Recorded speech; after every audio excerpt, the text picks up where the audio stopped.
Hello, Amir. Hey, how's it going? Can you hear me okay? Yep, we can hear you. Man, you just took forever. Jeez. Sorry. Hey, Lori. Hey, Andy. Hi. Hello.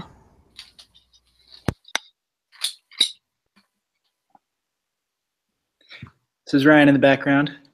Hello.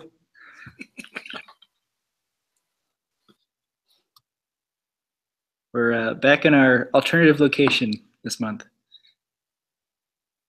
No trains? Not yet, but maybe. We'll see.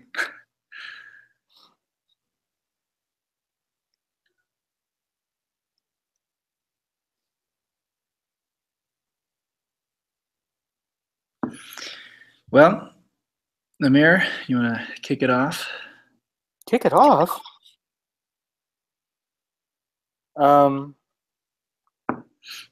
Let's see. Things are going good with the update. I've got some. There seems to be some issues with extensions.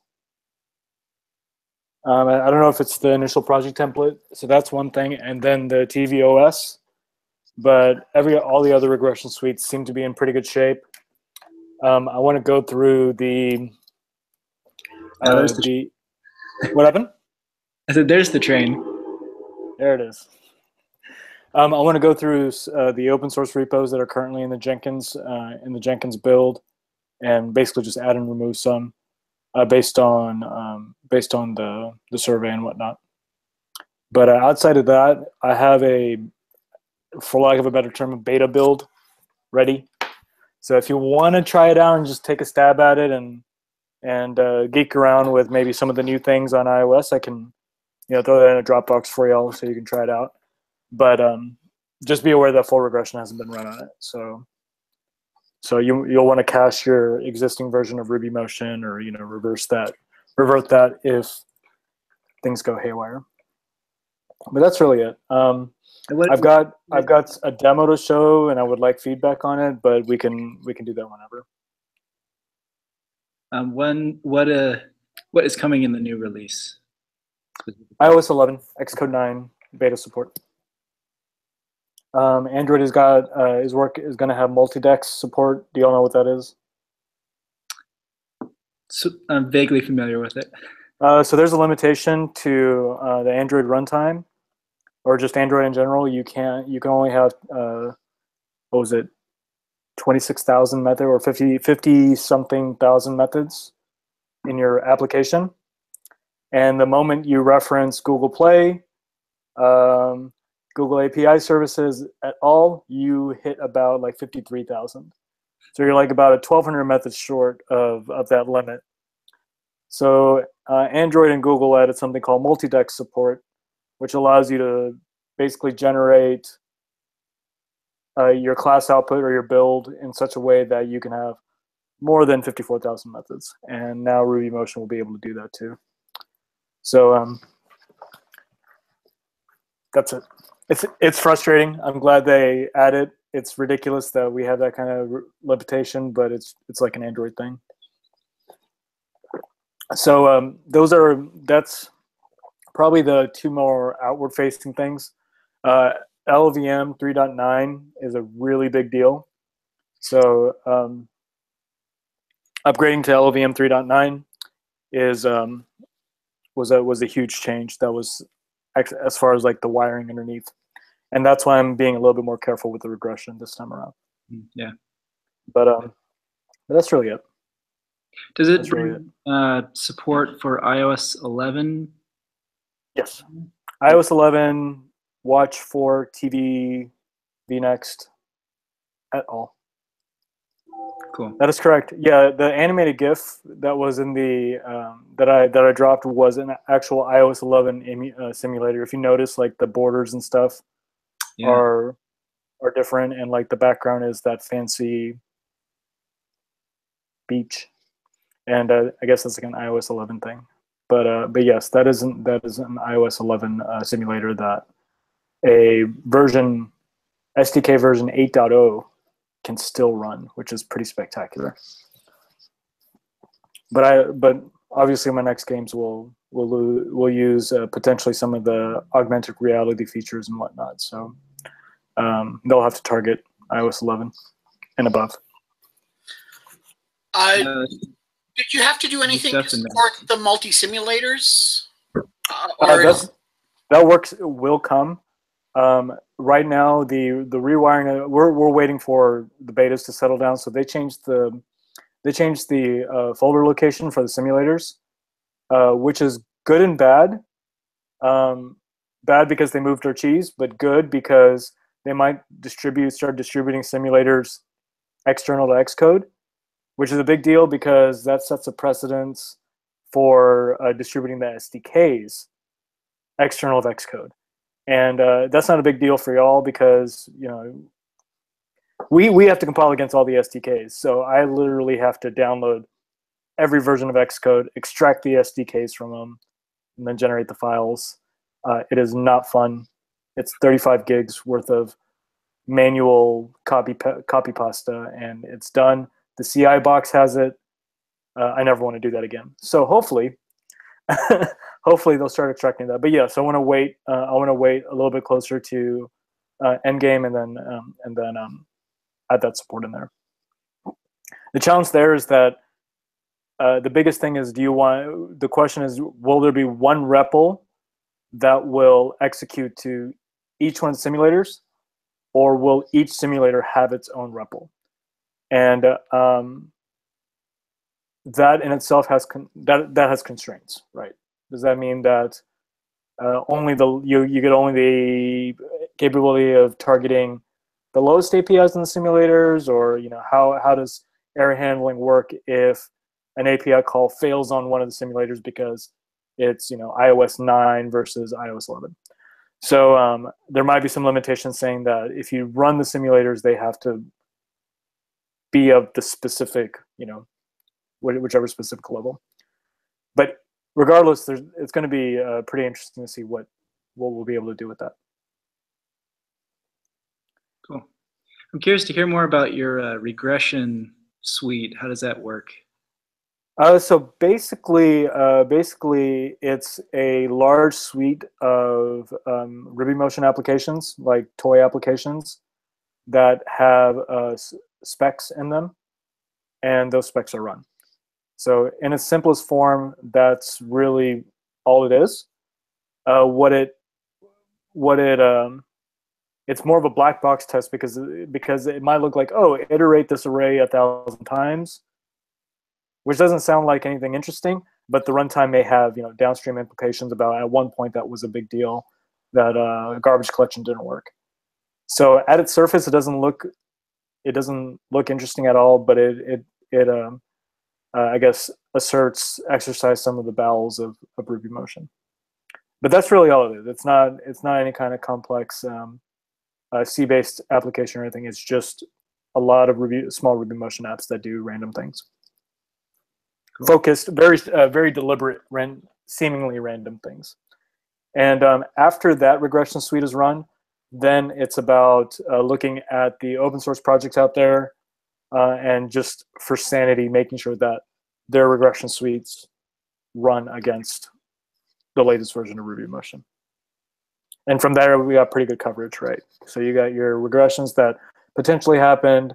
I run all my ADR suites, and then all my other applications, and then the sample apps, and then the open source apps. So if all those pass, you feel pretty confident that you'll be in good shape. So that's what they do. Is it the suite a new thing that you introduced, or was this something that you've inherited? It's been around, but it's gotten a little crusty. So of course I'm going through it and doing a full audit and making sure it remains relevant. A large portion of it is still relevant. It's just some of the tasks in Jenkins were just disabled. I was like, okay, there's nothing in here, and it was because at one point there was an issue, but as legacy support was dropped, those things were removed. So there's little nuances or artifacts that I'm trying to clean up. And the goal is to eventually expose this publicly so you can see the regression. Some of the commits you won't be able to see the source code because of restrictions and NDAs and whatnot, but you'll at least be able to see visibility into kind of what's coming downstream. Cool. Sounds good.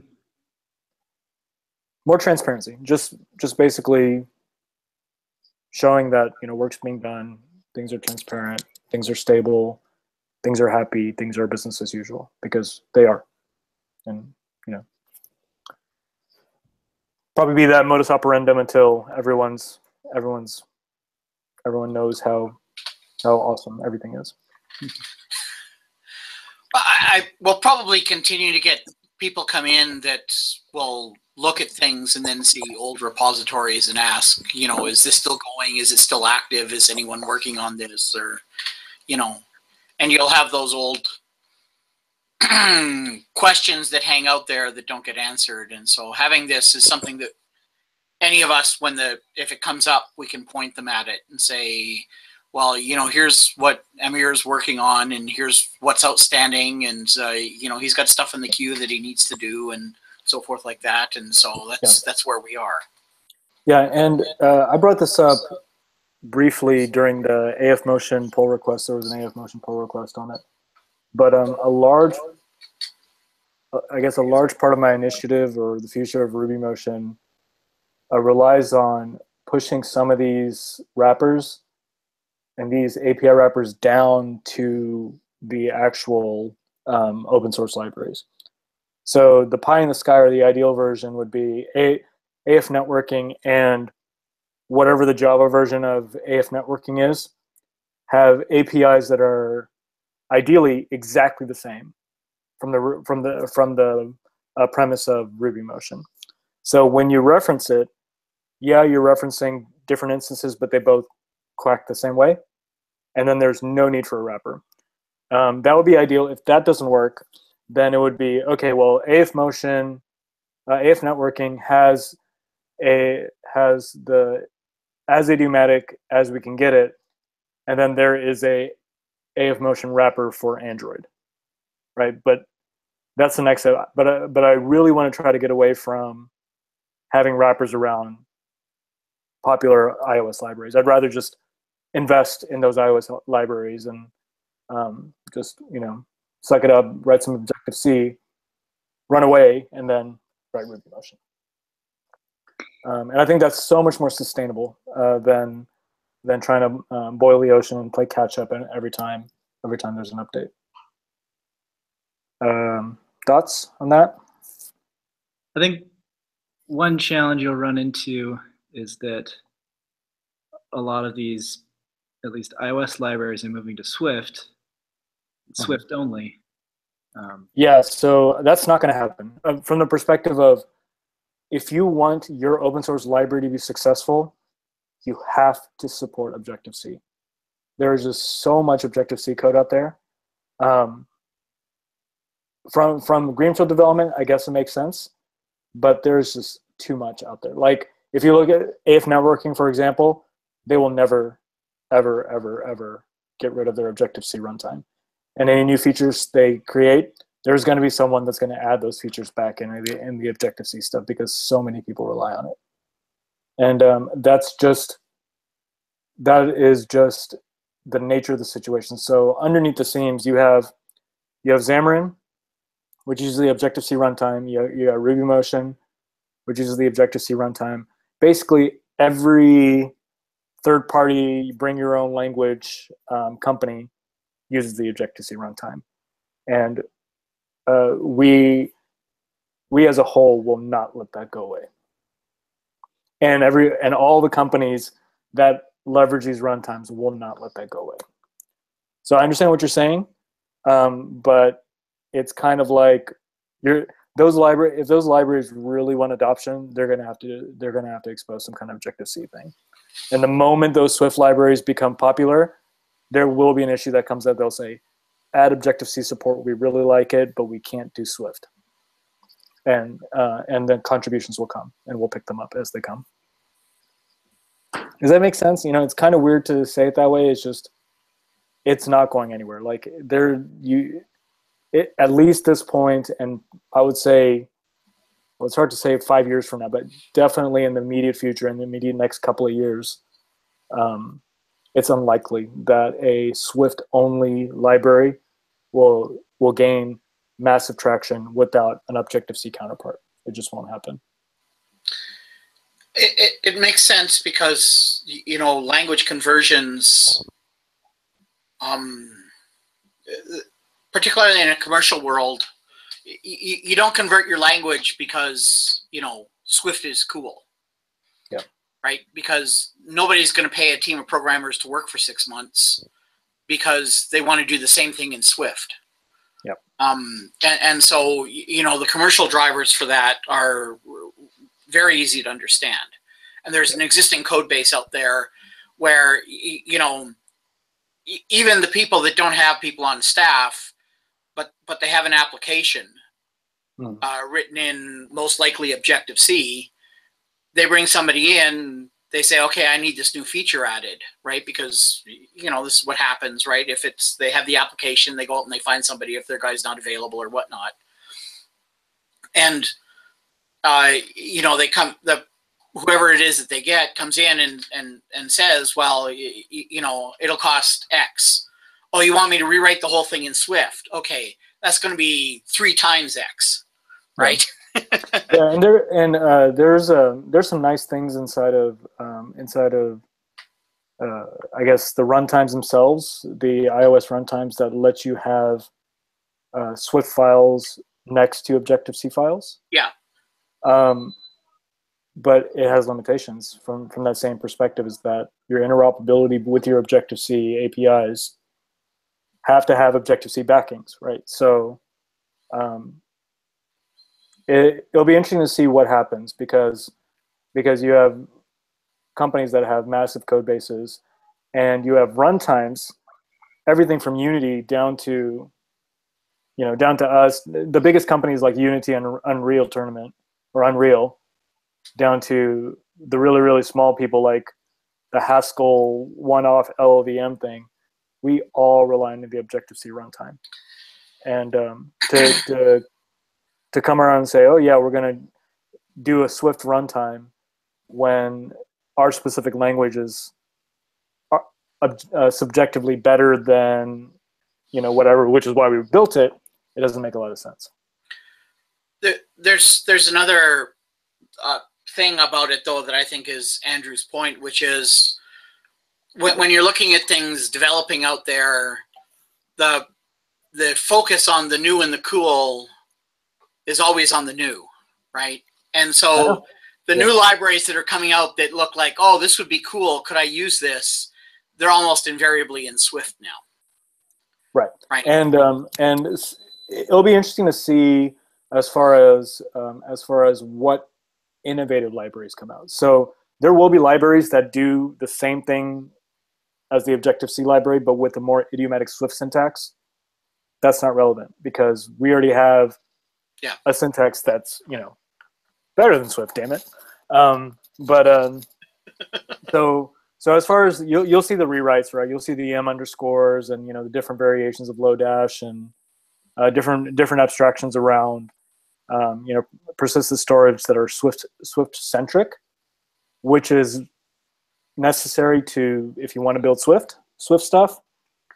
But it's more about what innovative libraries will come out that are genuinely innovative and not just rewrites of Objective-C stuff.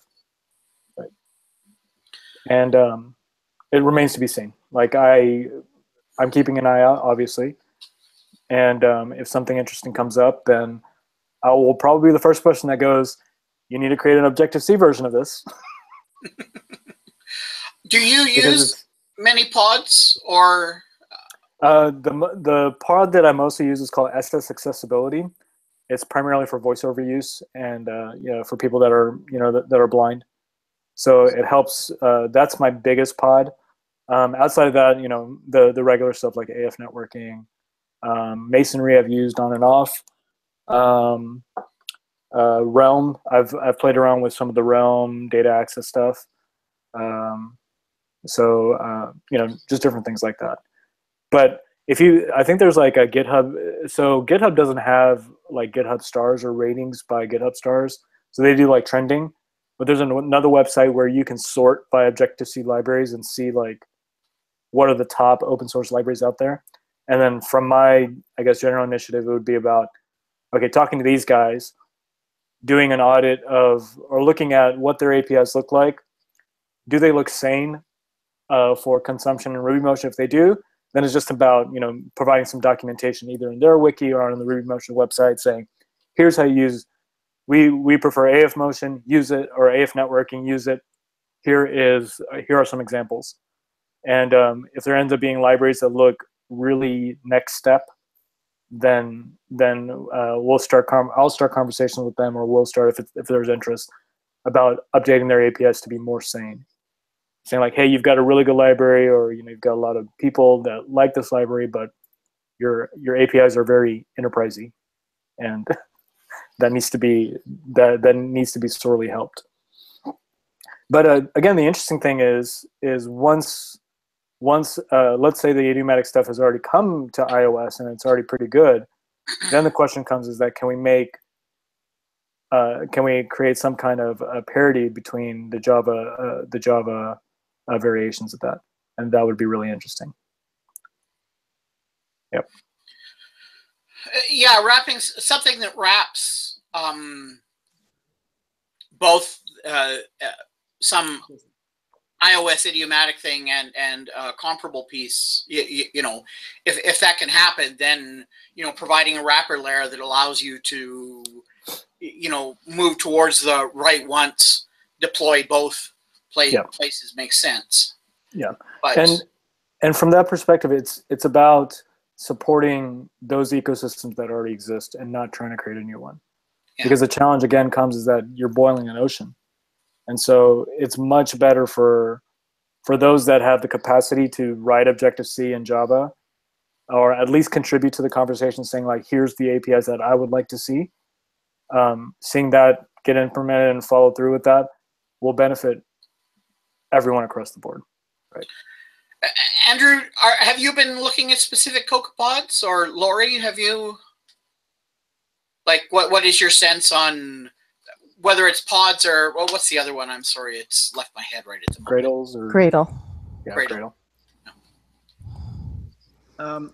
I just know in my experience so far of developing apps for iOS that there are a lot of good libraries that are written in Objective-C. Sometimes I come across a library I wish I could use. It's only in Swift. It's usually some new feature of iOS, so it's not as old and stable and popular. But no, and I occasionally that can be painful. Yes. Yeah. I think that the difficult part about this strategy is waiting for APIs of these popular libraries to change, to evolve into something that we would like, that's consistent with, that's in parity with another like Android API, which I understand that that's quite a ask. So I'm pretty sure there's going to be compromises in the APIs for like Objective-C. Realistically, I expect there will be compromises, and then there will be Android wrappers, and I think that's probably most realistic. But I have to look more at the Android ecosystem. I just don't know what all's involved there. Aside from all that, the Flexbox stuff is innovative. Like, that is pushing the envelope, and I'm in love with it. Right, I'm in love with that layout system. If anything, like, if not Flexbox full blown, then at least some sane grid layout, because we will never get parity on layouts. So that's one of those things where it's not worth trying, right? You've got the paradigms are just so massively different. So I think that's where a lot of the effort should be involved. But For HTTP persistent storage, probably not. Right. Yeah, I feel like there's a finite set of libraries, like genres of libraries, that would be really useful to have a go-to solution that's exactly. We almost need an STL. There needs to be almost a mobile STL saying that, just dear next mobile company, please follow this STL for HTTP. Stop reinventing this stupid wheel, and just do it like this, and never deviate from this because it works.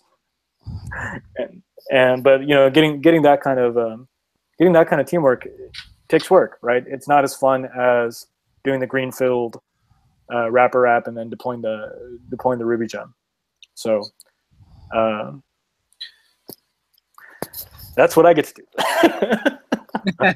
I'm sure it'll happen, Amir. I mean, look, all the browser companies do the same thing, right? Oh yeah, it's pretty close actually, except for IE. My computer just crashed because remote desktop, Microsoft Remote Desktop, and Skype just stopped working at the same time. I was like, great, this is wonderful. But yeah, I mean, there's gonna be variations, and the thing is that there has to be some treaty created between people, right? There has to be some organic thing, because we keep doing this. I mean, not just we, but the industry, especially around mobile, especially around JavaScript and web frameworks, we keep doing this. And it takes a certain level of maturity and maybe humility to say, look, I'm not going to create something new, and I'm going to tighten my belt and actually contribute to this terrible thing that somehow became popular. And I think that's where we are. This is we're talking about Rails here. It is really where it's so popular and people always complain about it, but it's the go-to web app framework. So yeah, and they're in an interesting situation from the perspective of there's popular gems that they kind of want to consume, like saying like, hey, these ideas are so awesome, we want to put them into Rails, but then what happens to the gem, right? So that's like another one of those weird quandaries of success, is that they're so popular that Rails wants to create their version of it that is Railsy, and then suddenly people stop using yours because they have the out of the box one. And like I said, I want to be in the business of building of productivity, business acumen, codifying what makes a good iOS app, as opposed to the business of creating Ruby wrappers. That's hard to keep pace with.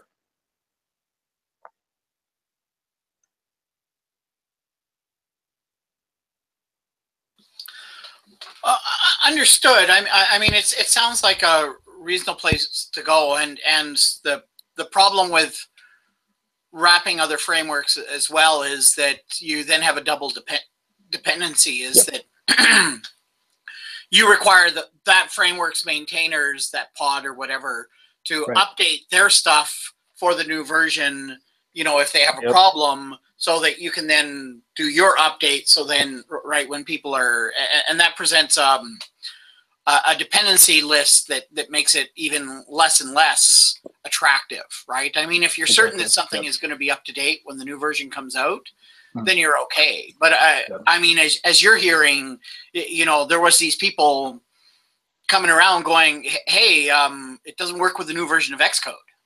What Right. gives, right? Yeah.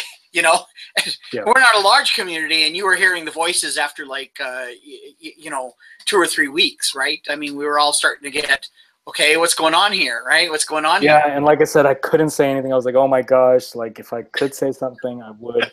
But yeah, the moment I could, it was like, let's get this out, let's get this done. Yeah.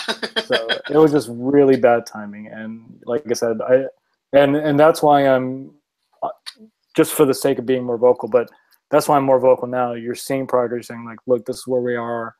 You can get a You can get a beta build if you want to try it out. I'm doing the regression. I'm doing my due diligence. Here are the hurdles. Here are the good. Here's the bad. But everything's moving forward, and no worries. So, but yeah, I mean, as far as the library thing, you know, it's when one person says support iOS APIs, I mean, it was support Objective-C or fix your API because it's stupid. One person saying it's not a big deal, but then when you suddenly have the entire RubyMotion community going, hey, we would really love it if this API was there, and they see like 50 plus ones or 100 plus ones, suddenly they're like, okay, maybe we should add it. And I think that's how we can influence that change. Well, and that might be something that the wider community, more so than just you, like, yeah, there's this group of people that are around you that are not formally part of what you're doing, but also have a vested interest.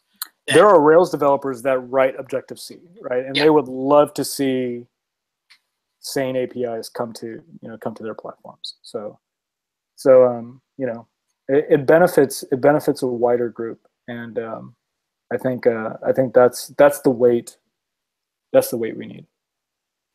So it's not just about RubyMotion. It's just just making the library better.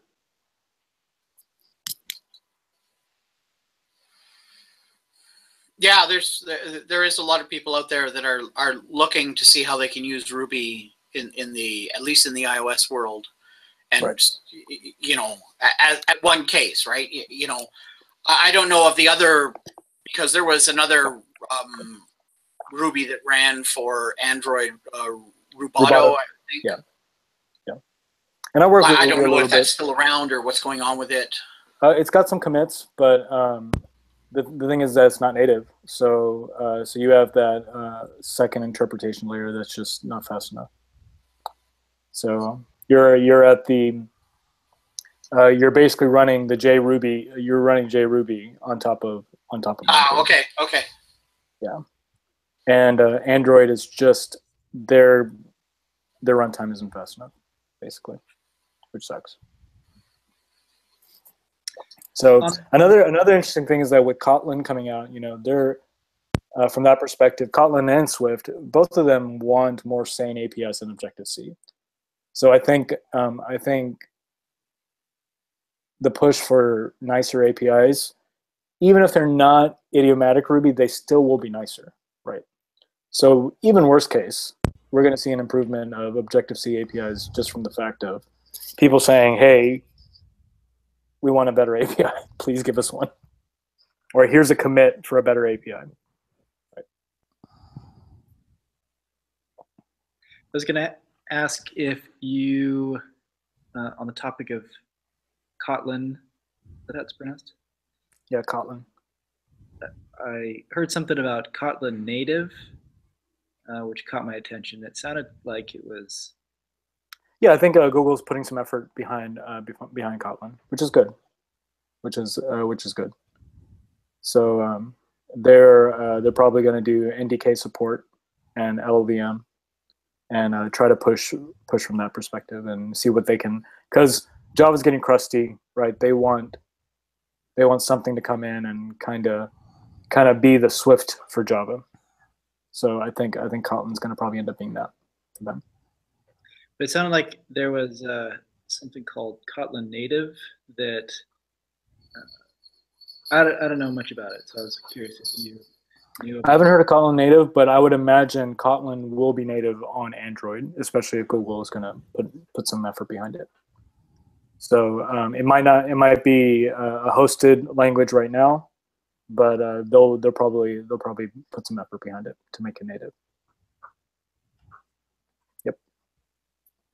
I don't think that's a question anymore. I believe at the Google I/O thing, they actually declared that it is a top-level language like Java for the Android SDK. So. Yeah. Do you know if they compile the Java into on Android into the runtime, or are they using a JVM? It's hard to say. They might do an NDK. They might use the Java virtual machine. We'll see as it happens, right? The easy thing to do is just use the JVM, but if you want the performance, they have to go native. I mean, they have to go NDK. They have to go C and create a Kotlin runtime. But that is effort. That is a lot of effort. Yeah.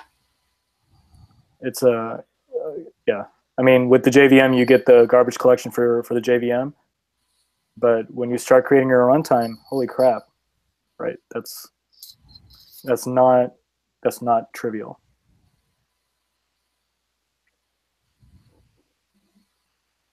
The thing I know there's pros and cons. Sorry, go ahead, Andrew. I was going to say the thing that I heard about Kotlin native was that it was that the plan for that was that it was like a write once, run everywhere type of thing, like cross-platform type of approach where it compiles down to machine code. That's very possible, but that's really ambitious. I mean, they have the power to do it. I'm not saying they don't. I'm just saying that to bypass the Objective-C and Swift runtimes and to create your own straight C thing is serious. So that's some serious engineering, right? It took what, 4 years to get the first version of Swift, right? So I mean, if you think about that, like this is Apple. They created a runtime, and it took them 4 years on their own devices with equally smart levels of employees. So a more realistic thing may be that they would use the Swift runtime or the Objective-C runtime, and if they do, then that's yet another person that's yet another company that's dependent on that. So it'll be interesting. I mean, I just don't think it's going to happen anytime soon. Unless they take, a shortcut. Yeah. Another variation that I've heard of is going from one IL to another. So you take, instead of trying to map intermediate language or a language to IL to intermediate representation, they map intermediate representation to intermediate representation. So then your language sits on this intermediate representation, then the intermediate representation is what gets parsed. But that in itself has, devils in the details and stuff like that. It's all madness. It is insane. Like it's interesting being on this side of the wall and seeing all this like firsthand, but it is crazy. It's super interesting. It's just no one knows what they're doing. Don't worry. We're all like, who's gonna shoot first? Who's gonna run away first? What's gonna happen? But at the end of the day, everything compiles to C, so it's just like whatever.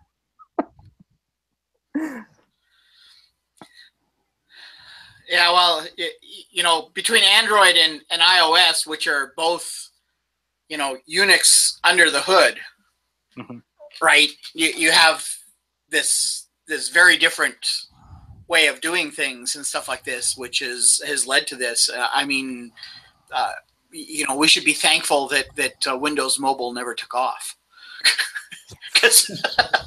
I had a Windows Mobile phone, by the way. Pardon? I had a Windows Mobile phone. I actually I had a Windows Mobile app in the App Store too, in their marketplace. I'm not slagging them. I'm just saying that the Windows world is very different from all of the Unix-based stuff. Yeah. At the core levels, and as I said, iOS and Android are both Unix-based, and they're very different platforms. I mean, Windows would have been completely right.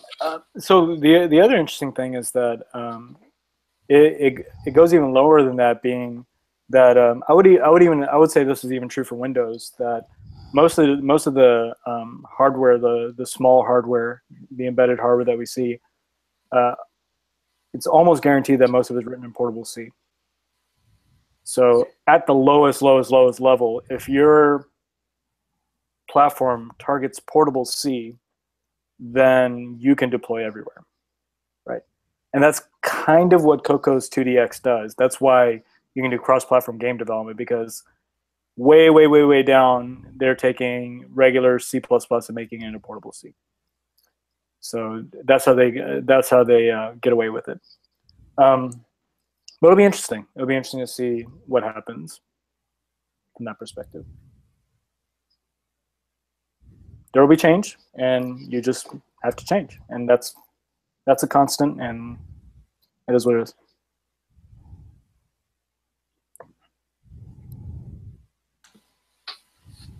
I guess the other question, Amir, that I have at this time is, I know your current focus is on the new iOS 11 and releases of the software and stuff like that. And once that becomes stable, are you then circling back to those utilities that you were working on a couple of weeks ago? Mm-hmm. Is that the next thing on your plan?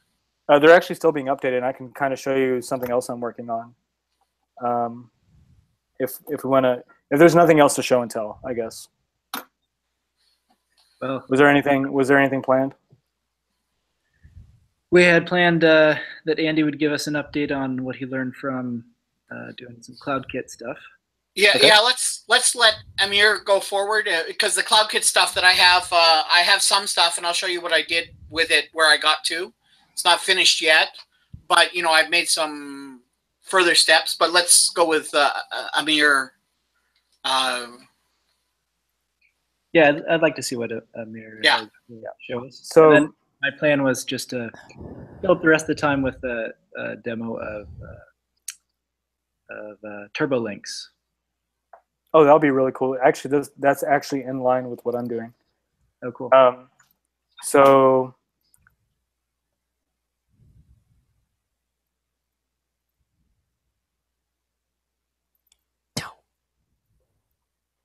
story of my life.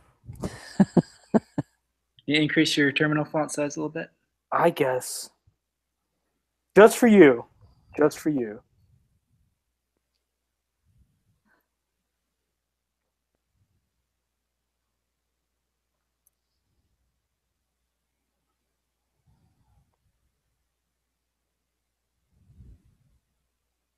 Okay.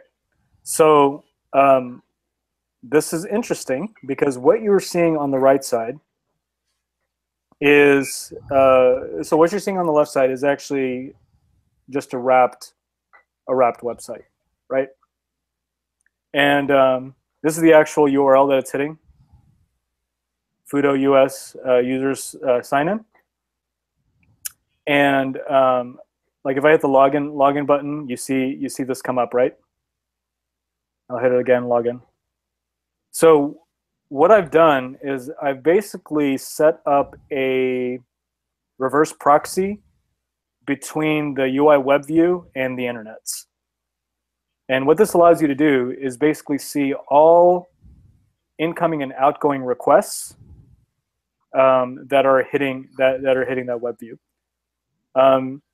So just so you know, if you ever use an embedded web view, the company that you're probably using, like Twitter or Google Inbox or whatever, is probably doing the same thing, and they're phoning home and keeping track of all the wonderful things that you go to within that embedded web view.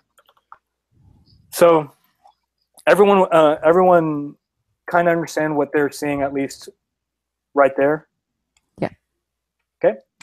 So that's all nice. The next piece of this is to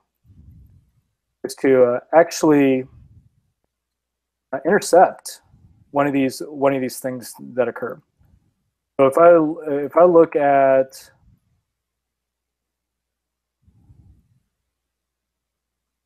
okay, so here's the completed URL. All right, so completed URL, I'm just printing the URL right now. So I'm going to change this to completed.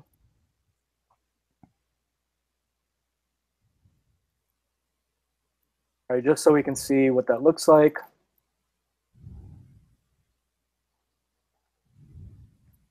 And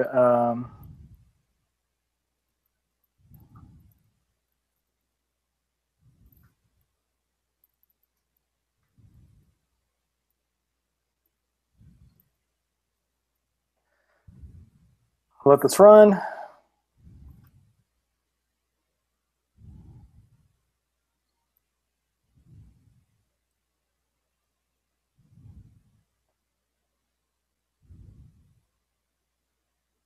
Okay. So where is the, so testing whitelist, and what we want to do, completed loading and started loading. That should be there. Does anyone see the word completed in this? Nope.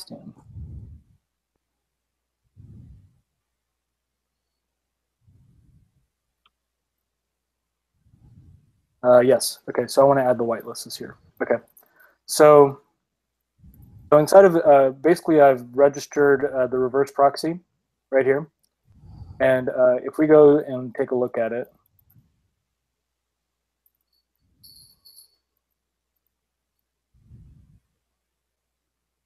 top level. Where did I put this thing? Okay. So in here, what I'm going to do is I'm going to whitelist a link. Okay. So the link I want to whitelist will be basically this. I'll do a regex for just the sign in. Okay. And inside of for the registration of the reverse proxy, I'm going to go in and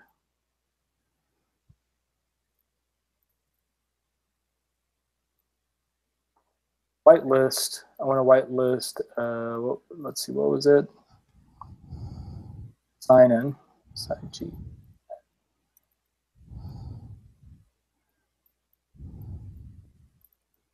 Okay. Let that reload.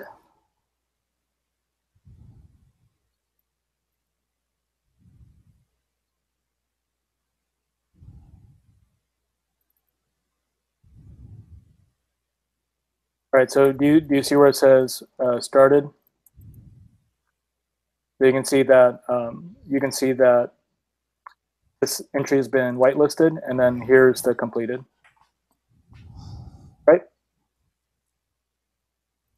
Yep. Okay. So the interesting thing there is that now I'm going to go in and I'll just really quickly run. I'm going to do a query selector all. And I'm going to look for input boxes and see what I can find.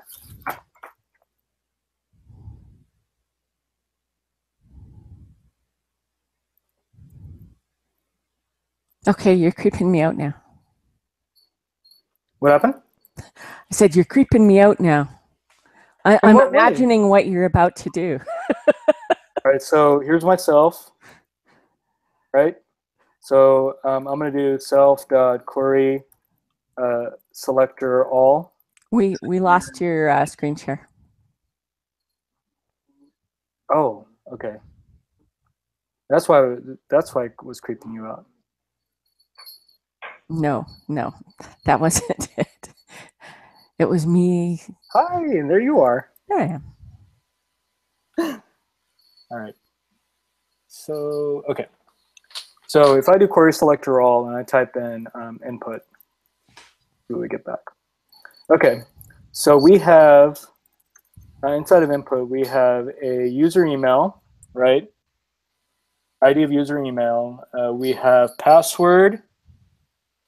And we have, okay, here's our type equals submit, right? You see that? Yep. And its name is, does it have a name? Value equals login. Usually, yeah, okay, so name equals commit. So what we want to do is basically after we've completed loading the page, what we want to do is we want to intercept. We're going to intercept the input. Well, actually, I've got it right there, right? We want to, because this is like a Rails-ism. Okay. So we want to intercept where the name equals commit. And when it is clicked, we want to, instead of clicking the button, call a native function called hello world. Or yeah, so I should have, so there's hello world right there. And I'm going to flash a dialog box. Okay. Okay, so it's going to start up. And if all worked well, and I got the selector correct,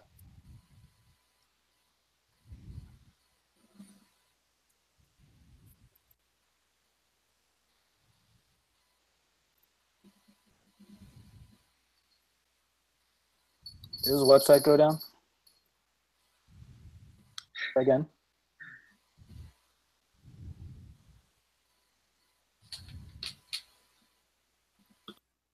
Hoping it was just his website, not something I did, but we're about to find out. Oh, there we go. I had the UI thread blocked. Boom.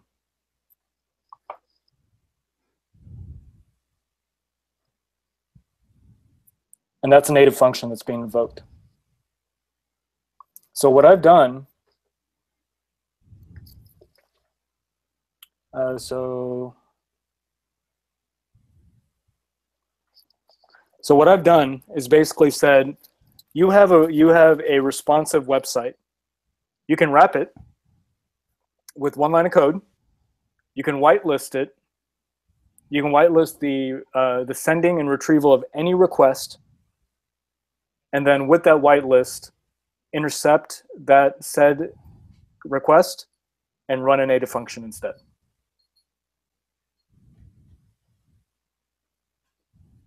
So the next step of this is codifying this, cleaning it up a little bit, and then saying, okay, with one rake task and a URL, you can create a native app, and this native app will have notification capabilities available out of the box.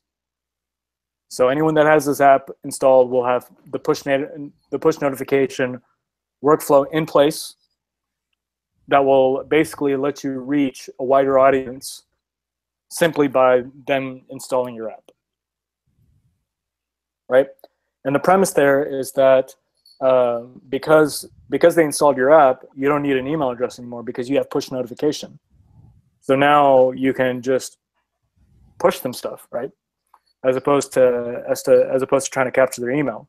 So that's the first step. Then the next step is, okay, if you find that people are using your app, instead of presenting them with a login screen, you have the facilities will be in place for you to accept a JWT, right, a JSON Web Token.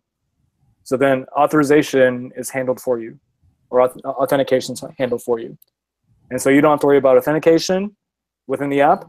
You get push notifications out of the box, and you get means to potentially save things to isolated storage in iCloud across installs. So that gives you the ability to potentially, if they uninstall your app or reinstall it, you can have those options. And so the idea there is that you have Rails developers that, Riku, be quiet, come here. You want to say hi? So you have the ability to, you're a Rails developer that really doesn't want to build mobile applications, but the suit that's in charge said you must build a mobile app. Okay, wrap your website and put it out there. And then you can look at analytics and see who's actually using it, and then evolve from there. So that's the persona that I'm trying to target with this concept. Cool. This idea of you have a responsive website. How do you go about building an app without investing without investing everything? And I'm interested to see how turbolinks can enhance this stuff. It'll be interesting to see that. What are your thoughts? There's definitely some overlap there. Mm-hmm. Well, Andrew, the TurboLink stuff was running from within a web view. And I mean, one of the advantages of TurboLinks is that you're not sending full pages back and forth. You're only sending the changed pieces. Right. Which, of course, then makes your app even that much more responsive. I mean, one of the problems with a responsive app is like the way that people are doing it, where they just you know stick a web view inside of an application and then they figure they're done, right? Is that you know it's not quite the same as all the other stuff that's going on, and they don't have this capability that Amir's built, that you reach back and forth from the app into what's going on the page and then bring it back out, right? Right. And so and the other, go ahead. yeah, and that's the interesting thing, is that it lets you incrementally enhance for native experiences where it makes sense. So it's mostly responsive, it's mostly turbo links, and it's quick and snappy and everything. But there are times where you're like, I want to push a notification, or I want access to their contacts. And what are the workflows to do that? Cool. I'm gonna kill you. Stop. So yeah, and that's the interesting thing, is that this is the next step. It's like, oh, anyone can wrap a web view. That's not the problem. It's about how do you bring immediate value with a mobile app. And your immediate value is not wrapping your app and putting an app out there. It's push notifications, it's analytics, it's isolated storage, it's persistent storage, it's contacts, it's cross-selling or call to action for IAPs and subscriptions. Those are the things that it's rewarded ads. Those are the things that you benefit from having a mobile app. And if you're not going to do deeper integration on the platform, yeah, and if you're not going to do that, a mobile app is a checkbox, and you can do two things. You can find some online template and say, okay, we're going to use this online template, create a mobile app, or you can type in a rake task, and suddenly you get a test flight invite that says, here's your mobile app. Do you want to deploy it to the App Store? Right. Without them even having to install anything on their computer. Sorry, Andrew, you were talking about the overlap, because yeah. So from let's. that session Anyways, it looks like there's some. But did you want to comment further? Because I think you took it a lot further, haven't you? The Turbo Links motion gem that you were working on. Yeah, a little bit further, and maybe now would be a good time to transition. Let's do it. About that. Yeah. Share my screen here.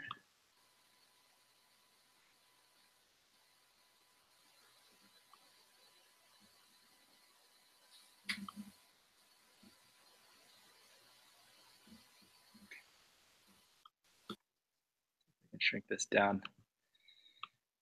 Over here. All right. So TurboLinks.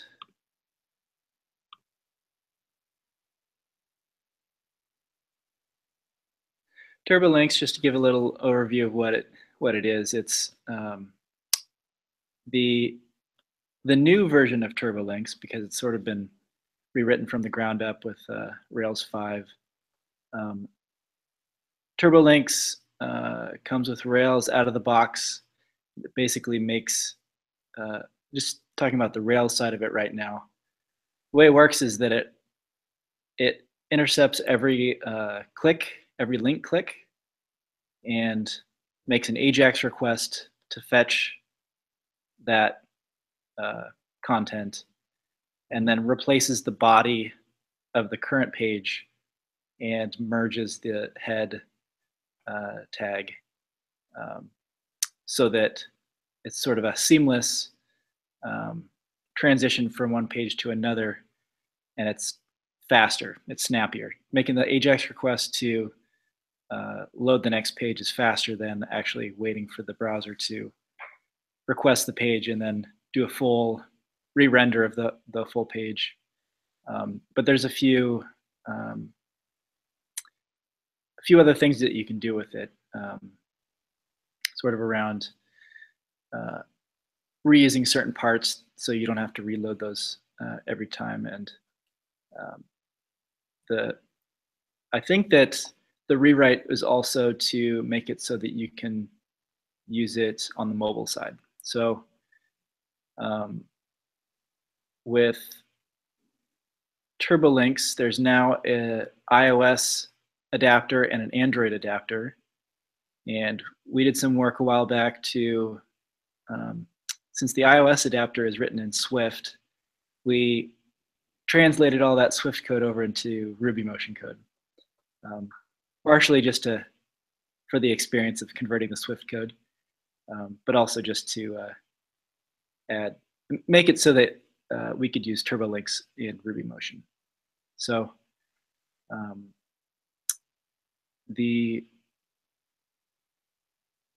the Rails side, you've got this TurboLinks require that you get automatically when you generate a new Rails application, and it just automatically starts intercepting those link clicks. So if I'll see if I can find my example here. All right, I think this is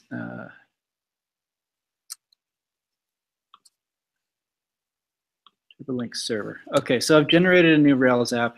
I've added a few pages here, and I'm just going to start up this Rails app so we can see how it works. I think you might already have an idea of how it works, but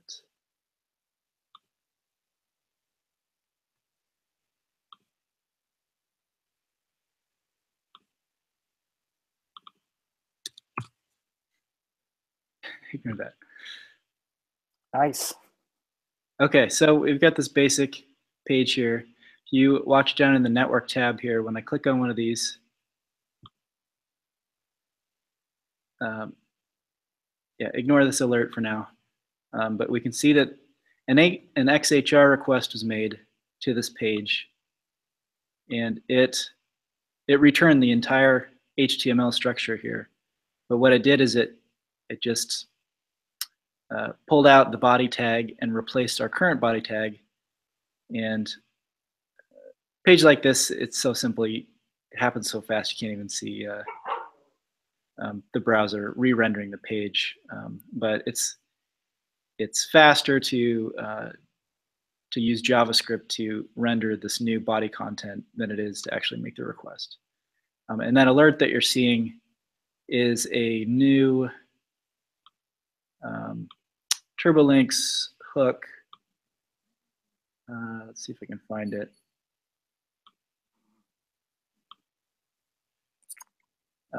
Yeah, just added an event listener to TurboLinks load to alert that the page is loaded. So this happens instead of using like a jQuery onload event. This is a TurboLinks load, so that after TurboLinks is finished loading this page, it pulls this, it executes your JavaScript.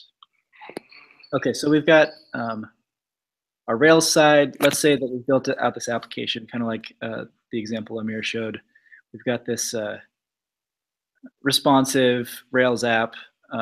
It works on the web, you know, and looks good in mobile Safari and Android, Chrome, but we actually want to start building out a mobile app, and we want to reuse as much as possible. So with Motion TurboLinks, we can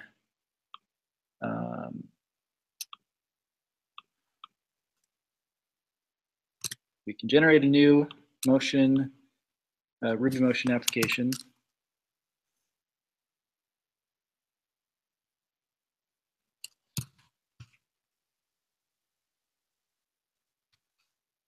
I'm gonna motion create motion PDX TurboLinks demo. CD into motion PDX TurboLinks demo. Open this up.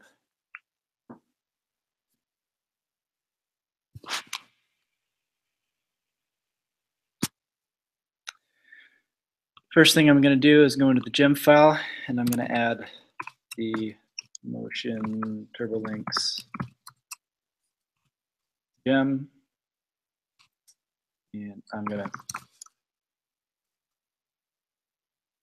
source this from my local copy here. Let me just double check to make sure that's right. Half. Oops. All right, now if I bundle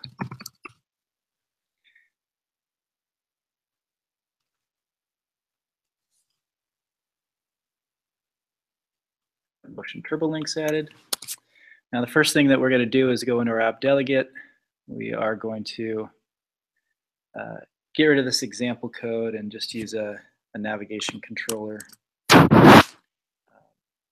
because our UI view controller is going to be a TurboLinks view controller. So we're going to start with that. We are going to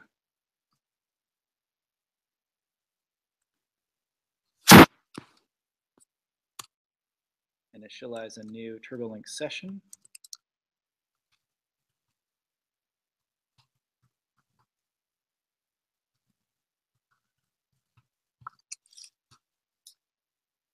And we are going to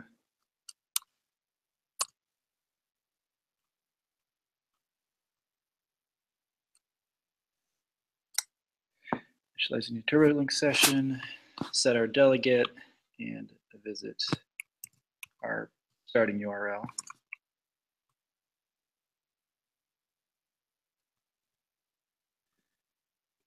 This visit method is something that we're going to define here.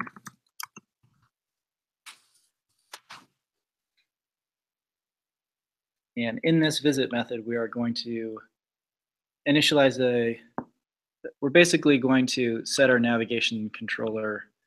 We're going to push a new view controller onto the stack. That's going to be a view controller that knows how to load this URL. TurboLinks behind the hood or under the hood uses WK WebView. That's what it's called. It manages its own instance of the web view for us, but it provides this visitable view controller. So in TurboLinks, basically every URL that you visit is referred to as a visitable, and we take that delegate off for right now. Better initialize a view controller with this URL. We're going to push our view controller onto a navigation controller, and we're going to call session visit view controller. And if we run this, we should see this. TurboLinks also comes with this demo app that runs. So let's say this is actually our web app. Actually, no, let's change it to localhost 3000 just so we got a good here matching example. And I just realized we're going to need to update our rake file to add an exception for running this insecure. For the ATS, yeah, I was going to ask you about that. Yep, same thing here. I'd add that same exception. Yeah, I don't understand why they don't allow you to hit localhost when you're running in development. You know, it's like, oh, come on. I went through all this hassle trying to put up a certificate, you know, on the local host so that I could run it secure, and I got it all in place. ATS doesn't work with generic certificates. You know, you go to Let's Encrypt and you get, yeah, it doesn't work, right? Did all this work and it was for nothing. It's like, oh, come on. Yep, this is one of those challenges that I always run into. All right, so can you see this now? Yep. Our navigation controller with this title up here. Page 1 is actually the title of the page, so it automatically put that in there for us. Here's our page, our responsive web app that's running here. Now, since I haven't set up the delegate yet, nothing's going to happen if I click these links. But we can see that TurboLinks is trying to do something. It's trying to call a did propose visit to location with action. So in TurboLinks, you can the default action is to advance to the next page, which means push a new view controller onto the navigation stack so it slides over.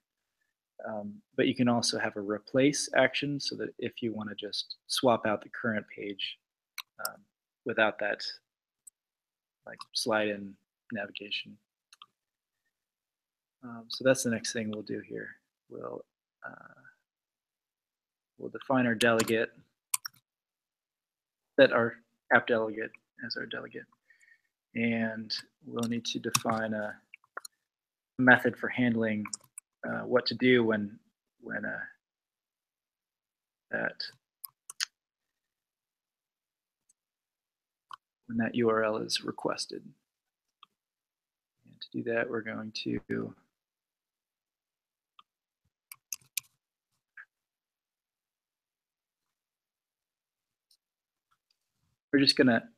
for now, we're just gonna call our visit method that we've defined up here. So everything that comes in, every URL that we request, we're just gonna push a new view controller on the stack and visit it. So this TurboLinks here gives you the flexibility to do whatever you want to. If this URL that you are visiting needs to perform some native action, you've got access to that here. So we could say if it's a specific URL, we don't want to just display a web view. We actually want to handle it natively. So that's how TurboLinks handles that. So now if we tap on one of these, we keep going down the stack, and we have our native navigation to go back. You can also see that there's a little spinner that shows up, loading spinner.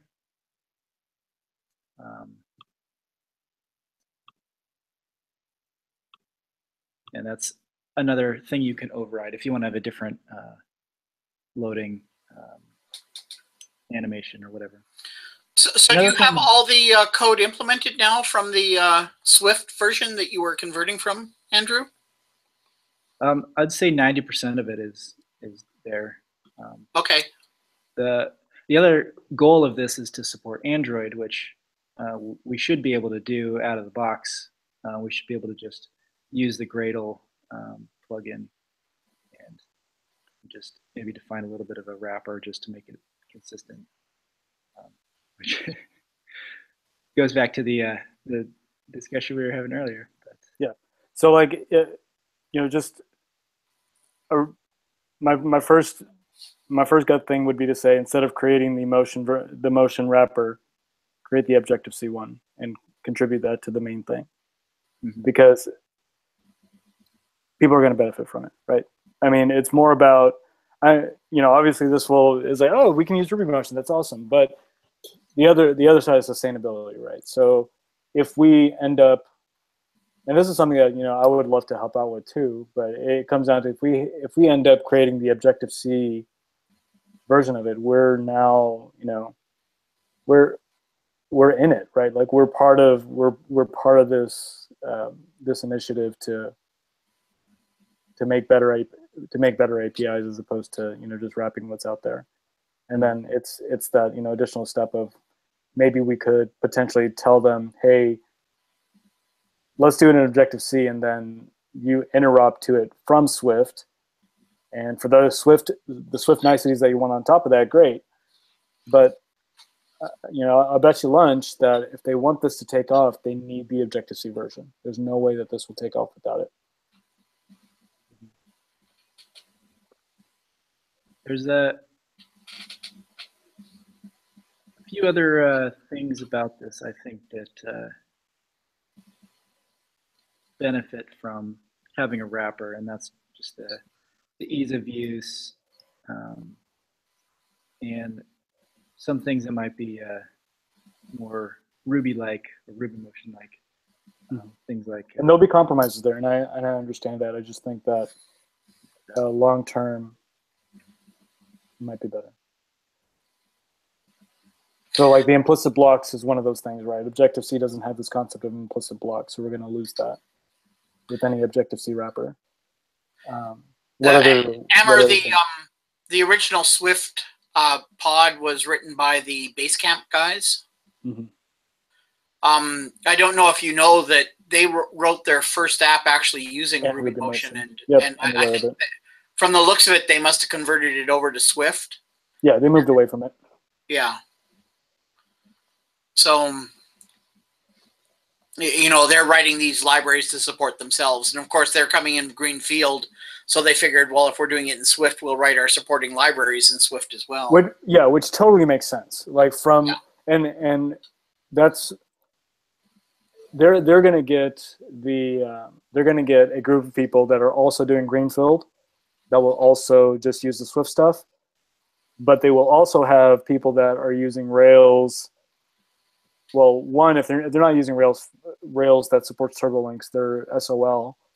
But two, they might be using Rails. They might be able to use TurboLinks, but they already have an existing Objective-C app, and now they're like, we want to do this, but we're not going to go and rewrite our view controllers to use use this stuff. So there's going to be a commit that comes in. The question is that who's going to submit it first? Who's going to be the celebrity? Not me. But aside from the implicit blocks, what other observations did you see with regards to creating the RubyMotion wrapper? So you said there were some things that were easier because you didn't. Well, I noticed that Andrew used the name spacing like we would in Ruby. Which has always been a severe deficiency in Objective-C to my mind. No. No, I understand. I mean, the funny thing is that the Java side is so painful. Their namespacings are so. Well, deep. yeah, the Java namespacing is nuts. I mean, I have over a decade of professional Java development. I mean, dot Java dot. It was like,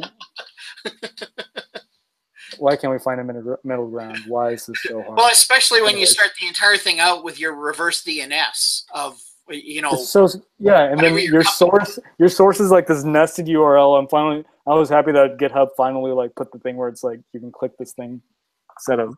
Anyways, sorry. Yeah, so the namespacing. Okay, so implicit blocks, true. Namespacing is another benefit for wrapping the app. What else did you see? Well, there's minor things like if your whole app looks like Ruby, it's going to be snake case, and then you come across these things that are camel case, which is going to happen when you're writing an iOS app. Yeah, it's going to happen, and the funny thing is that a lot of the early Ruby code was a camel case. It was only when Rails came out that things started going snake case. But we're gonna do it like the good old boys. No, that's true, right? So yeah, you've got the underscore base versus the camel case. That's true. Yeah, which is more of a Rubyism, which makes me feel more comfortable as a Rubyist. Yeah, I think my main push for something like this would be RubyMotion specific documentation and like ease of use, onboarding ease of use. Like just add this gem, bundle install. Here's a few lines of stuff that looks like Ruby, and you're good to go. Yeah. Rather than go. I mean, we can create RubyMotion templates that reference the CocoaPod, right? So I mean, that will help alleviate. Just think about it. I guess the short version is that I don't know what the answer is. I just know that wrapping the world is boiling the ocean, and there has to be something different, right? It might be yeah, for like small polyfill stuff. If you want to do it on your own, roll your own, go for it. But the challenge comes like if this starts taking off. and the Objective-C, which will happen, Swift implementation has 6,000 stars, the pace is going to be really fast, and I'd rather participate in that. Right. Just from my own experience, I wouldn't feel comfortable contributing to the Objective-C side, but I'm more comfortable. No, do it. Contributing like to the motion side, in the Ruby. Just from the perspective of like you don't like Objective-C, or you're worried about. I hate Objective-C, by the way, but I can translate some Objective-C example code into RubyMotion, but writing a whole library from scratch in Objective-C would be difficult. Yeah, and I think the other thing, it might just be like a CFP, right? A call for proposals. Like, here's kind of the API I would expect. I would really like to use this, but because of some limitations we can't, et cetera, et cetera. The worst thing that can happen is someone else commits the Objective-C pull, sends the Objective-C pull request, and it looks like next step. Right, there you go. And that's my biggest concern, is that someone sends a pull request and it looks like next step Objective-C as opposed to AF networking Objective-C, which is actually pretty good. Andrew, you had changed some of the API as well, I believe, hadn't you, as you were going through it? There's a few minor things. Yeah, I mean, you cleaned up some things that you thought, yeah. And converting things like, so you don't have to create an NS URL, you can just pass a string and it knows how to convert that into a URL. Yeah. So like, those overrides, even if they were provided in Swift, it's like one of those things, right? It's like, hey, can you put this as a default? So we're not even just creating an issue. Please put this as a default because this is ridiculous. I don't want to have to do the NS URL. Right. And they're like, hey, that's a great idea. We accept pull requests. And that's where it ends. But someone will pick it up, right? Someone will pick it up. Yeah, I guess like as an axiom, at least my modus operandum is to do that, or at least try to. Again, I don't know how feasible it is, but just something to muse on and help me decide, I guess. I think the main thing, I mean, I totally agree with what you're saying about maintainability, stuff like that. Totally, if I could just use if there was a CocoaPod I could use just out of the box, that'd be great. Right. I can't because it's in Swift, but the thing that would really benefit newcomers is documentation that's RubyMotion specific and not. Yeah, and I think that's much more manageable to say like, here's a CocoaPod, here's the Omusaki CocoaPod we recommend. Here's the docs. Here's your recipes. Go forth and enjoy. Right. I think that's much more sustainable than here's another where's the wrapper for this thing that I want to use. Right? And that's what I'm concerned with.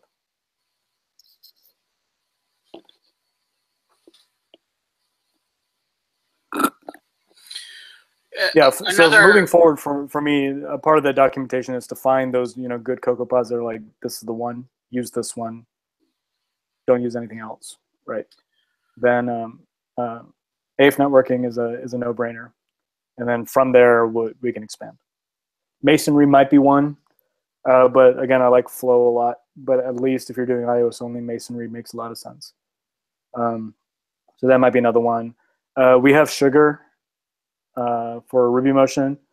I imagine there's something that does text decoration and some of those nicer things that are already Objective-C, right? So finding that and then consolidating all the goodness of Sugar into maybe Objective-C categories for this other library that exists may be a better option, right? And that's what I'm trying to reason through. But sorry to interrupt. What were you going to say? I was going to say that by having an Objective-C library that did it, you're more likely to have more community interest. Yes. because there would be existing people that you know, may not be using Swift, or like you said, have an existing app or something like that. Yeah. And they can always pull in the Objective-C into a Swift project. Now, of course, there's the Swift library, right? But if you were going to maintain a separate library, you know, and Andrew, I'm not telling you should do this. Okay, just right. But if you were going to maintain a separate library, the choice between maintaining an Objective-C version and a RubyMotion version, the community is larger on the Objective-C. Right. You'd have more people that are using it, and you'd probably have more, you know, people contributing to it, which means that the workload is less, if there needs to be a workload, right? And from my perspective, I mean, just from what you showed me, that was super interesting. So then, for me, one of my first commits issues will come up is like, we need an Objective-C version. My second commit would be, we need some means of having this iOS and this interception thing happen without me needing turbo links, right? So turbo links is good, but I want legacy Rails support, and those two things are important. I mean, like, not everyone's building Rails 5 applications, and they are going to force this issue. They're going to face this issue one way or another eventually, and the sooner the better, like, from my perspective. But, you know, it really comes down to, are we building apps that are Rails 5, or are we building, you know, Rails 4 apps? So I have a current potential client that is not on Rails 5, that has a wrapped mobile app that, you know, can't leverage turbo links, right? So this is one of those things where I was reasoning through of how can I do a reverse proxy introspection and kind of give them those benefits. I'm confused because I worked on a team that had a Rails 4 app, and they started to do a rewrite in Ember, and then the guy that was a real Ember freak left the team, and one of the other guys confessed he'd spent a weekend and he got like 60% of the way rewriting stuff that we'd done so far over a weekend, and it had taken us like 6 months with Ember. Freaking Ember. Freaking Ember, I swear. But it was turbo links, okay? It was turbo links in Rails 4.1.4.2. So yeah, Rails 4 supports turbo links. Yeah. Yeah. Rails 4? Who's using Rails? No. This is clear. They have backbone, like legacy backbone. So just to be clear, the turbo links part of Rails 5 is just that it comes like with Rails 5. Version comes by default. It's the JavaScript part of it, which is, you know, you can use in any version of Rails. Yeah. Okay, that's good to know. I think they had some like really gnarly stuff with like backbone integration and whatnot. So I don't know how deep that rabbit hole goes. But they weren't using conventional like links in the first place. There was a definite break there from the turbo links that they're using in Rails 4 to the turbo links that they're using in Rails 5. It's a whole different new version of turbo links. Mm-hmm. And yes, there is some funky stuff with links that you have to do, but it's just if you're gonna it's like a data attribute. Yeah, and if you're gonna do part of your app at a time, you have to be very careful when you're linking back and forth, or rather when you're linking from a TurboLinks page back into a non-TurboLinks page, to go, hey man, this ain't TurboLinks, so that it knows. Yeah, and I've got the other nuance is, you know, Node.js, right? We've got websites that are not built in Rails. Yeah. So of course Rails is the first target. You know, that's the logical thing. But there are people that just don't want to, that just can't leverage turbo links for one reason or another. And another thing I was going to mention is that the TurboLinks iOS version doesn't use the TurboLinks that's running on the web app. You know, it's it's intercepting the link clicks to transition to the new URL. Right. It also provides an API if you want to execute some JavaScript on the web side that executes something on the native side. There's a hook available for you to be able to do that. Yeah. A lot of this is a lot of the interception stuff and injection, and there's a lot of nuances to making sure that you're really intercepting the link when it's intercepted, especially when you don't have control over the mobile app. I mean, over the website. So I would hope that they're from the fact that they control both the back end and the front end client, that they have more affordance when it comes to doing those kind of things. But no, this is good stuff. Like this is good stuff.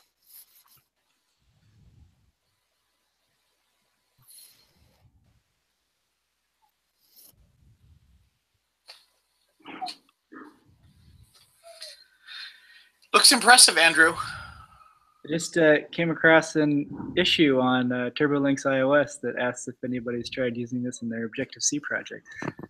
Told you. Amir, you called it, man. You called it. You got to do it, and what happens, right?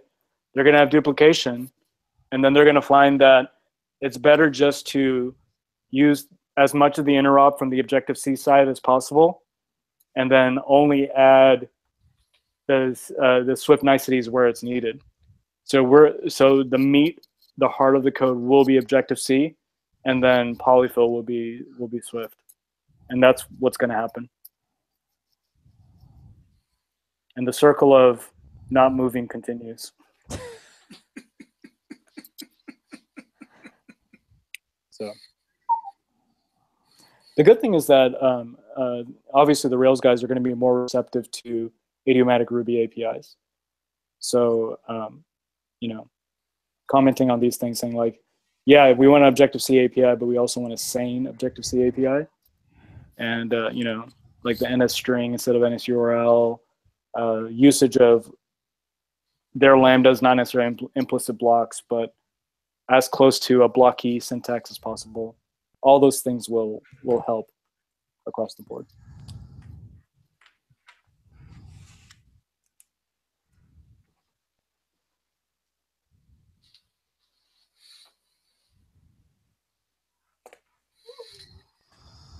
How did you find the work otherwise doing the conversion from Swift, Andrew?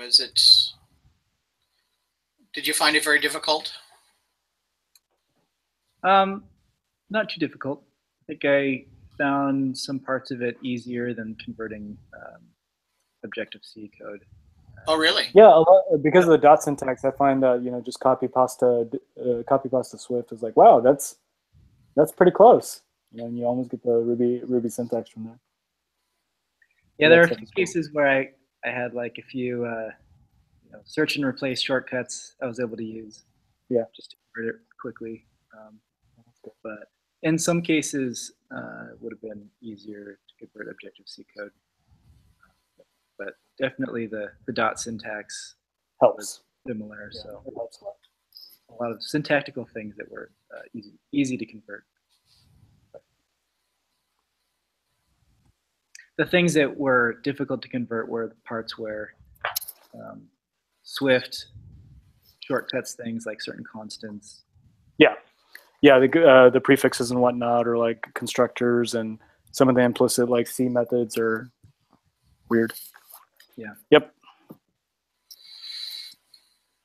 The other thing that always gets me is that I have to remember to actually convert the calls, because the new Swift is, it's like you copy the code over and it's like, oh, what is this in Objective-C?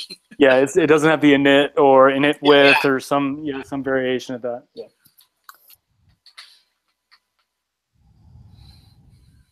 So cool. One of my personal faves, it took me forever to track down when I was converting from a Swift thing, was that there was some init thing where they don't return self. And it was like, what's going in on? our version of it, it definitely needed that. So I copy pasted, it all looked good. And then things were crashing and I was looking at just like, why don't I have this kind of object? It's this weird other thing. Why? I don't understand. And yeah, I finally realized where the problem was coming from. I just needed Swift returns self implicitly, doesn't it? exactly. Yeah.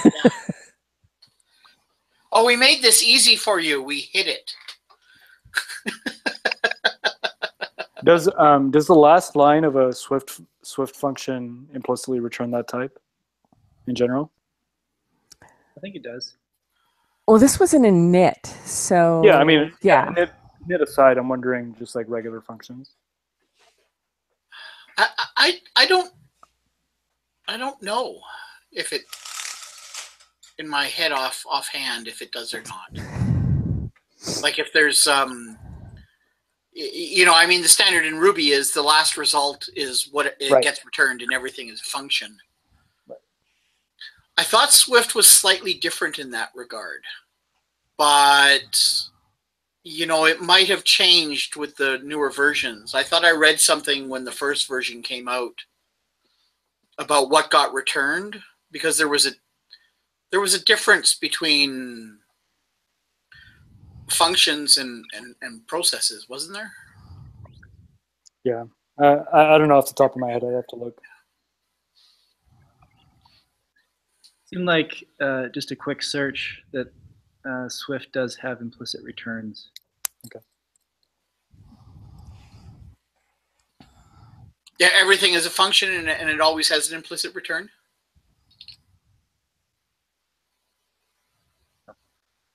Cool. Okay.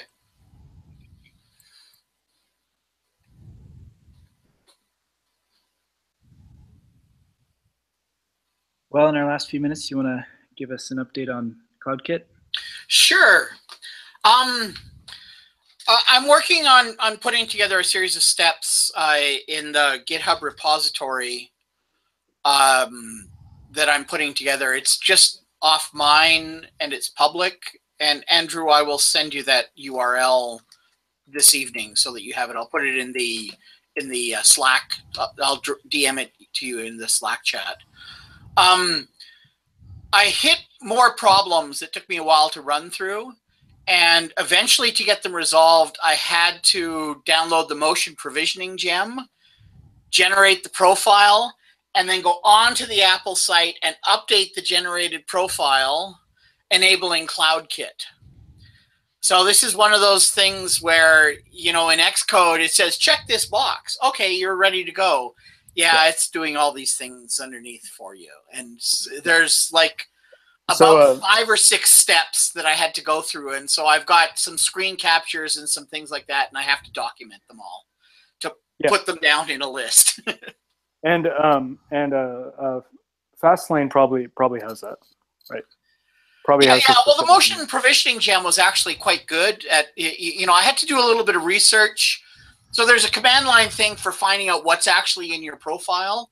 Yep. So I went and looked at what was in the profile of an Xcode project that was working versus what I had, and all this sort of stuff. And then, you know, I was trying to figure out how to do it. And I didn't actually have to pull down the updated profile, but my profile, I guess, refers to the one on the site because it's got to communicate with it anyways. So as long as the official one on the Apple developer site has things like iCloud enabled or CloudKit enabled, then it was okay. So I did download it, and I wasn't sure if you need to do, you know, just do the motion provisioning once, put the profile in place, and then, you know, generate it on site, and you can copy that down. Just so I'm not sure which one is the better thing to do or whatnot, but I'm working through that. So I've got that. So I've got the retrieval working, and so I'm going to work on doing the add record, and I'm going to do these in a series of phased commits with tags. So my V01 tag that's up on GitHub right now was the base application without any CloudKit. The V02 is going to add the CloudKit functionality and contain a documentation of all the steps that I went through with, you know, setting up the database and doing this, and then having to run motion provisioning and yada, yada, yada.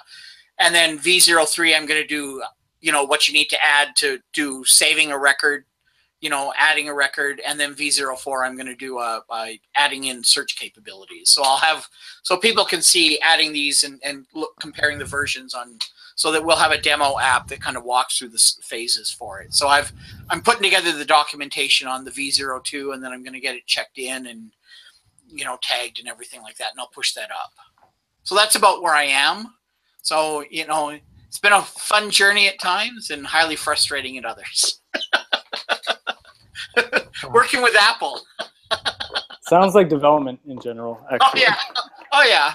That's right. how it goes. The simple thing that you figure is going to take you 20 minutes ends up taking 2 days, right? Oh, man. Why do we do this to ourselves? I don't know. Anyways. Because we love it. We're masochists. That's what we are. That's the only explanation. Yeah. So I want to have documentation on this so that it provides a clear series of steps that we can go to. And I read the posts on the Slack channel that I can't remember his name offhand. Toby, was it? Was posting about, he just put an app up, that he got an app up on the App Store. Yep. And he was commenting on the documentation. And, there's probably some things about the documentation, all of us learn differently, but there's probably some real work that we could do on improving the documentation, like for all of us as a whole. Yeah, and I'm working on exposing the GitHub page as a public repo that you can set pull requests to. So it wouldn't be the entire site, but it would at least be that documentation area where it could be a subdomain, like a documentation.rubymotion.com. And I'll migrate the documentation over there, and then the RDoc or the rake tasks that generate the current documentation, and then that would be an opportunity for us to expand on that. So yeah, that's one idea that I had. The other one was to just host the RubyMotion documentation on GitHub and just make it a wiki where anyone can contribute. So that was another variation of that. Basically a wiki that has GitHub issues and questions, almost like a mini Stack Overflow, and then the wiki itself for the documentation. And I feel that that's more. It's not a RubyMotion bug, but it's you don't understand the runtime, the Objective-C runtime. That's why you had this issue. Here's explanations, et cetera, et cetera. So having those artifacts seems good. So yeah, I might just do the GitHub with the wiki and then the GitHub issues for that. Have you seen the Red Potion documentation site? I have. I've seen it. Yeah. The thing that I like about that one is that the documentation is hosted from a GitHub repo. Their README, their Markdown files are in the GitHub repo. Yeah. But it's presented a lot nicer in this documentation site. So it's easy to update. Just go to the repo, submit a pull request for your, Markdown. Is it GitHub Pages? It's all done with GitHub Pages, Andrew? I don't think so, but it could be done. Oh, okay. Yeah, I mean, we basically have a variation of Jekyll. I mean, it's Jekyll, but it's Jekyll, right? So we can host that on GitHub, and have the pretty fonts and everything. I totally get what you're saying. So it's just a matter of figuring out what that will look like. But after iOS beta, that's my because I won't say the frustrating part, but this is always a stressful time for me, especially with my own apps. It's crap. I gotta replay all my games, make sure they all work, and it's not fun for any iOS developer. It just isn't. So believe me, I'm there with y'all, and I want this to go as smoothly as possible. You guys have any ideas or suggestions for how we can improve our meetups? I mean, I like that they're recorded. Having the recordings available. The only other thing I can think of with regards to the recording would be the play-by-play, like at minute 5 we talked about this, at minute 10 we talked about this. Like a written write-up of what we talked about? Not even write-up, just timestamps. It's like high points of, like, if you want to hear about XYZ, go to minute 15 and start watching from there. And that might be helpful.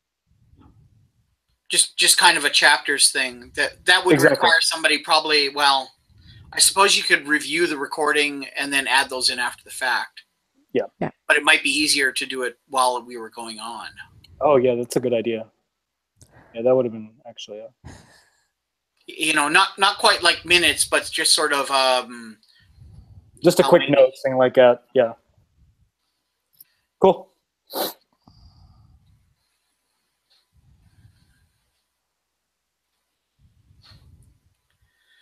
Thanks once again, Andrew. Thanks, Amir, for the updates and everything.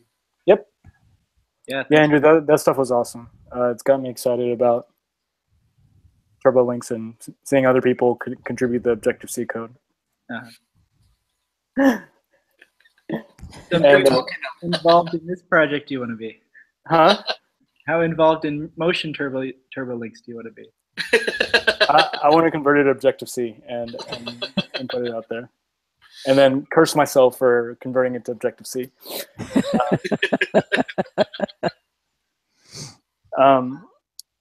But yeah, another thing, it might be interesting to just like have almost like the polyfill being this Objective-C thing, almost like a declarative thing that says turn this Objective-C thing into this namespace and take any trailing lambda and turn it into an implicit block on these classes, right? And that's something I can bake in to the runtime. That'd be awesome. Right? So I mean, if these are the pain points, those things can be addressed. And then it's just about, okay, if an Objective-C and if an Objective-C function ends with a lambda, the last lambda will be implicit, right? And that's something that can be baked into the runtime. So if those things help the initiative of keeping all this stuff in Objective-C and then making it as sane as possible to consume, those are good things. Right. Cool. Of course, the downside is, Amir, we came to RubyMotion so we wouldn't have to write Objective-C. Yeah, no, I'm right there with you. I'm right there with you. Yeah, well, the thing is that we're gonna have the new kids on the block that aren't grizzled, scarred war veterans, and they get to, I know, and having something that's supportable. We had this breakout in the community where we had all these things, and we ended up with a whole bunch of things that were almost right, and we're competing, and trying to do different things, and I think that we probably need to move the community back towards like what they've done in Rails, right? You can use whatever database adapter you want, but we really like Active Record, and it comes with it, and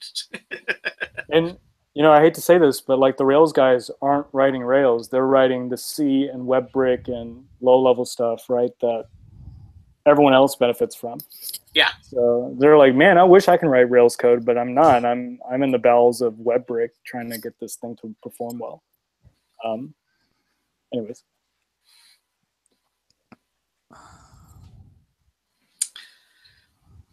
C'est la vie. Yeah. I gotta go. Yep. I think it's a good time to end. Thanks again for joining us. Yep. See you next time. Night all. All right. Good, Lori. Good night.